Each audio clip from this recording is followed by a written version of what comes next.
G'day tubers and welcome to part 25. Thank you to my subscribers and to my viewers. Let's get right into this. As you saw, we're in Castlemaine. Yes, Castle, not Castle. Castle.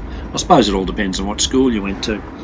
Anyway, what's the story with Castlemaine? 1851 it was established as a gold mining town and rural centre. Yes, I probably got that straight off Wikipedia. But I'm going to tell you another thing that is, well, there's a lot of famous people coming out of Castlemaine, but there is one particular man who is an inventor of an Australian icon. And no, it is not the guy that invented Vegemite that was in Shoot. This guy is a guy by the name of Frank McEnroe. No, not John McEnroe, the tennis player, not even related. A guy called Frank McEnroe, and he invented, believe it or not, the mighty Chico roll. So there you go. So there's another Australian icon that I've found. Yeah, right here in Castlemaine, apparently. So anyway, let's get on with this. As I say, we're going to be doing some prospecting and the usual stuff. A lot of good history to look at around here. So without further ado, let's hook into this, people. Quick aerial shot over the caravan park and at Castlemaine here, guys. Yeah, nice caravan park. I'm right next to the botanical gardens. So yeah, so it's great. There's a bit of a creek down there and that, probably a few platypus. And there's some big industrial buildings. They look like foundries, big chimneys and that. Don't know what they are. I'm going to investigate that and find out what the industry used to be. But as I say, looking at it, they're massive. I'm tipping it used to be a foundry of some type, but I'll let you know on that.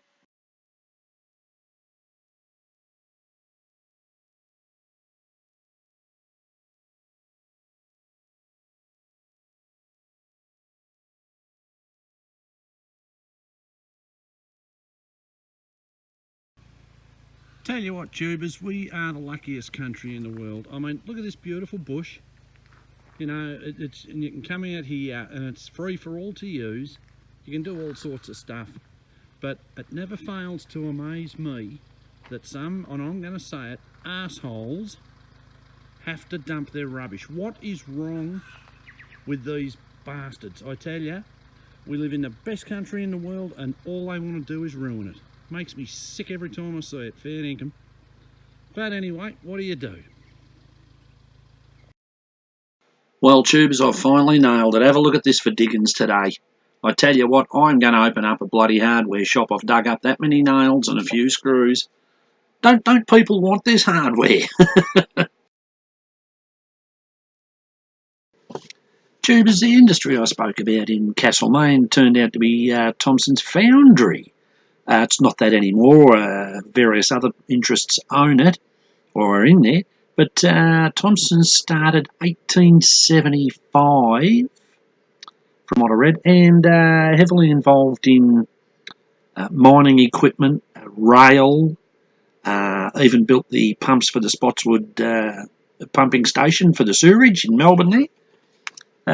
But yeah, quite a lot of history and a lot of stuff built in there. Yeah, but locomotives, everything, mining equipment, you name it, they built it. Would have been a good place to work, I reckon. Guys, those of you familiar with the Australian hot rodding scene would also be familiar with the name Rod Hadfield.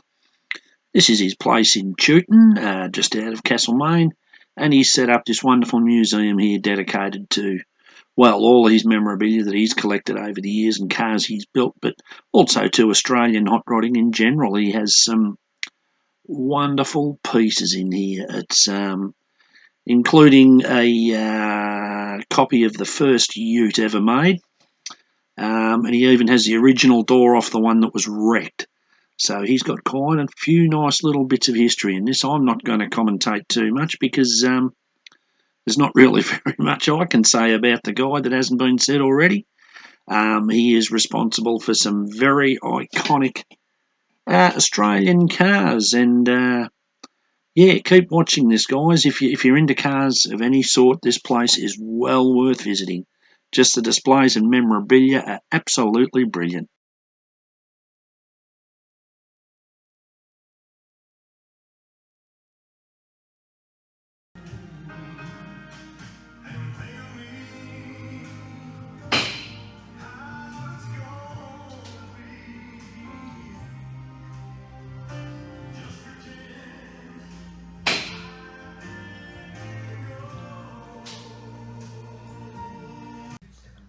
Tubers, that's 34 Ford. 35. 35, I beg your pardon. Thank you, Rod. My mistake. And have a look at the doors on that. I thought they might have been redone, but Rod informs me that that is original from 1935. The body's history is from a Ford dealer in Albury. So have a look at that, eh? It is just amazing. That sign's pretty rare too. I was fucking lucky to find that bastard. Here's a hot one, Tubers. This is a Fiat Topolino hard top. Rod explained that most of them were soft tops. This is a hard top one, so a little bit rarer. Picked it up from a guy who was saying not too far away in a place called Macedon, which isn't far from Castlemaine. I wasn't familiar with the motor in it. It's a La France, and Rod was telling me that they're very common in a lot of the older fire engines and that sort of thing in the States. And yeah, as I say, he reckons very powerful too. He reckons she goes pretty hard. So yeah, tough little car, great looking drag car.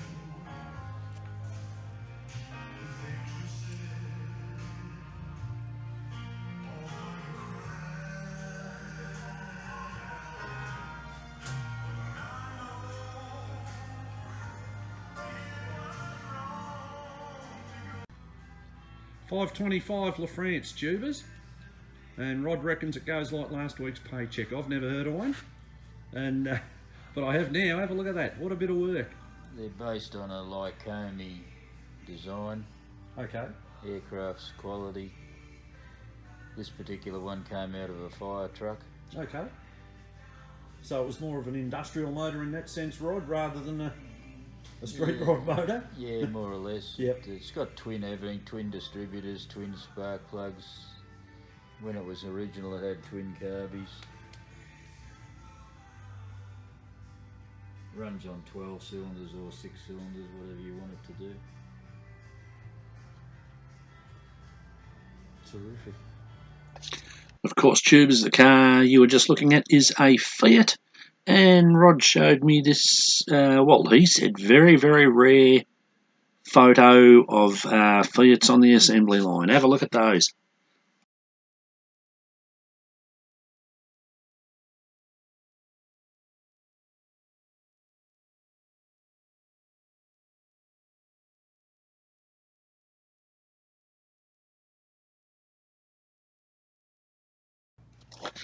I tell you what, Tubers, this museum looks like one of those places you'd see on those American hot rod shows, you know, with the builders like your Boyd Coddingtons and your Chip Fooses and all of that, and all the pieces that they've collected over the years. Well, this is Rod's museum, and have a look at some of this stuff.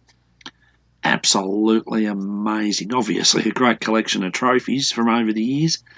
Some interesting cars, Salt Lake races, hot rods. As I said, a fantastic closed cab T-model Ford coming up with 429 in it, but 2 blowers. I mean, that's, you look at the thing, you think, how the hell does he even see out of the windscreen? An old bloody lowrider down the back there fitted with hydraulics.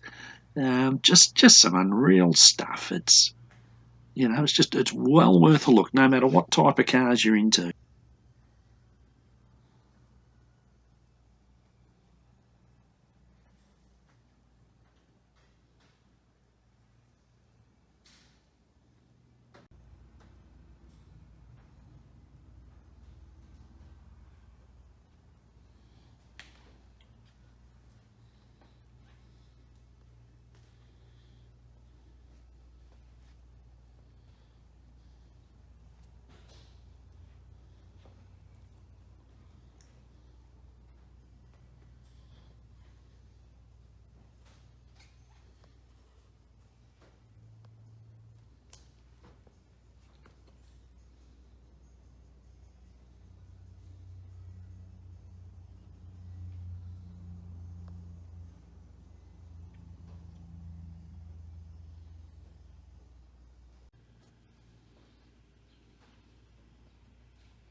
This is probably one of Rod's masterpieces amongst many.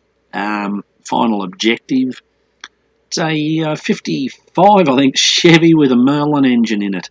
Not too many of them, but fully street registered. And at the time, the world's most powerful street car. Or registered street car. Have a look at that. He sold it to some guy in America, apparently, and he was saying he sold it to finance the shed that we're standing in. And he said that shed's about $400,000 worth. I don't know what he got for the Chevy. I didn't ask.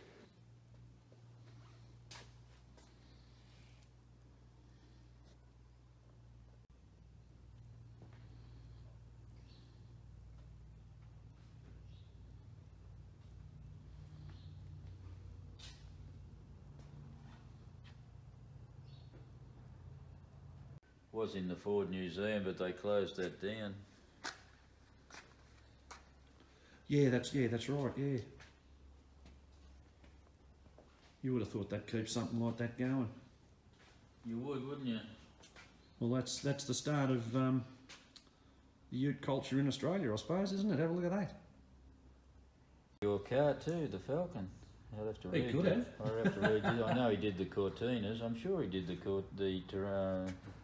XP Falcon. Done flathead conversion, guys, which you would have seen before, but not too many. Rod was saying they're brand new out, or they were brand new out of the box when he got them. And the first start was on this engine, so you wouldn't be getting too many sets like that. Guys, this is just a touch of what's in this museum, but I'd like to say thanks to Rod. He wasn't even open. He just happened to see me in the driveway, and he come down and unlocked everything and let me have a look through. There was no one else but me and him. It was fantastic. Chance to have a chat with the guy and that, and it was really nice of him to, as I say, made me feel very welcome. Very quietly spoken man. But yeah, it gives you the impression that there's a lot more there than what he's telling you. But yeah, very quiet man, but an absolute gentleman. And once again, thank you very, very much to Rod for making me feel very welcome and letting me look around the museum when it was actually shut. So very nice of him.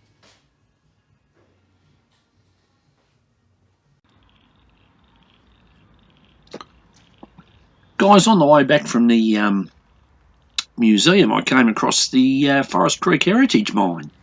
And it's free to all. It's open. You just walk straight in and have a look, and it's fantastic. It's got a great little path that you can walk around, and notice boards here, there, and everywhere telling you the different stages of the gold prospecting. But yeah, there's still a lot of the old equipment. But how they used to do it, and the shot you just would have seen was like a bloody great hose, or like fire hydrant thing or something, and they used to aim that at the mountain or ground or whatever they wanted to wash out, and high pressure water would just blast away the mountain, and all the gold and clay and everything else had washed down into a dam where it was pumped out, and it was all sluiced. So this was all powered by massive gas engines, actually, that worked off a type of carbon monoxide gas.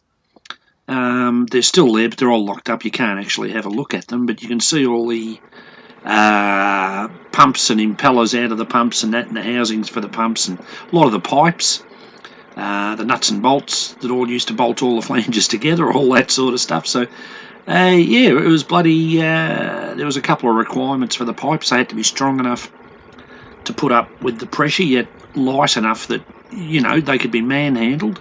Obviously, at the time they didn't have mobile cranes and all that sort of stuff. So, yeah, well worth a stop and a bit of a look. It's a few interesting knickknacks here and there. So, yeah, it's a good one.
This is the engine shed as I was talking about, guys. Unfortunately, you can't get in to have a look. You can just look in through the windows, and you can make out there's some equipment in there. You can see a massive big flywheel, that sort of thing, but you can't get in to have a look, which is probably a shame, but then it's probably a good thing because it'd only get vandalised anyway.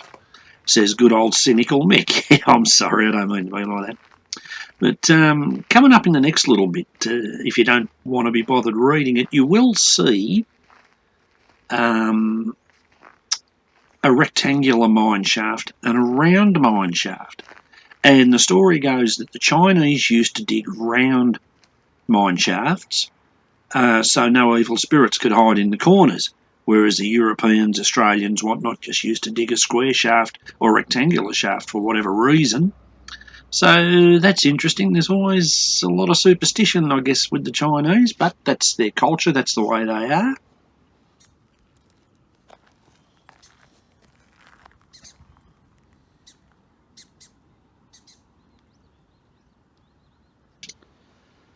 When you read things like this, for the the rules that applied to the miners, you can understand why things like the Eureka Stockade happened. I know it didn't happen in Castlemaine, but you could see where they'd get a little bit annoyed with the government and the authorities. Yeah, it's interesting stuff, isn't it? I wonder if they'd get away with it like that today, or if they're not doing it already.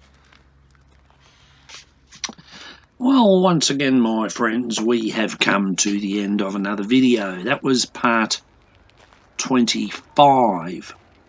And there'll be more to come. I've got some interesting stuff in the next one coming up for you. As I say, I try to keep these to 10 to 20 minutes, whatever the case may be. As I say, it's just quicker to upload. Thank you again to my subscribers. I hope everyone enjoys watching these videos, because I get a bit of pleasure out of making them as well. Because it's my memories, to share with everyone else.